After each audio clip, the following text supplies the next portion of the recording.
How to make your Snapchat dark mode. Hey everyone, welcome back to the channel. In this video I'm going to guide you on how you can make your Snapchat in dark mode, so make sure to watch the video till the end.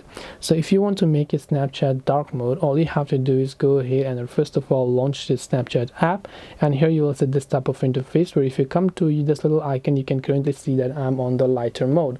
So what I need to do is to tap on my Bitmoji avatar from the top left, then tap on the gear icon from the top right. Then right over here, scroll down a bit further and you'll find an option called app appearance. Tap on the app appearance tab, and here currently it is set to always light, but if you want to change it, tap on always dark, then tap on the restart now option, and then you'll be able to see now that we are successfully switched to the dark mode.